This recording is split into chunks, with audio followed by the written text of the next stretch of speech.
Even though American football is hugely popular in the United States, it owes a lot to a different sport started in Great Britain. You might know it. It's a sport called rugby. Rugby has a lot in common with American football. Both sports involve trying to carry a ball towards a goal. Even the shape of the ball is similar. And both sports involve trying to tackle the person carrying the ball in order to stop them from reaching the goal zone.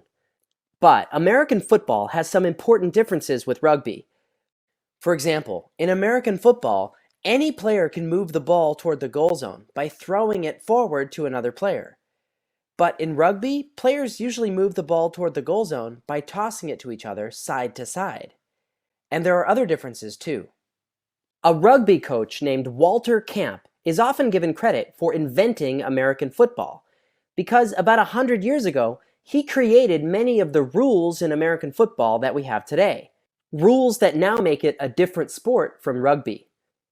But when we look at drawings and pictures from even further back in time, we can see that human beings have been playing ball games for thousands of years.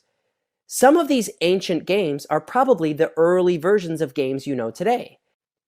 Both American football and rugby might have come from the same sport, something originally called mob football, where two neighboring towns would compete against each other.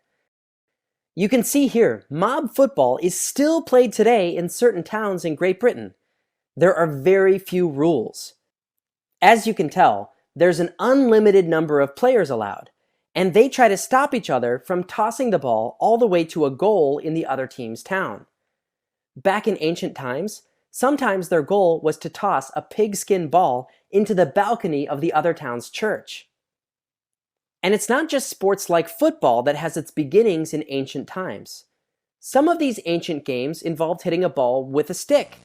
Does that remind you of anything? Other games involved only being able to use your hands, never your feet. Does that sound familiar? So in summary, many of the rules of American football were invented by someone named Walter Camp. But earlier versions of football have been played for centuries. That's all for this week's question. Thanks, Jansen, for asking it.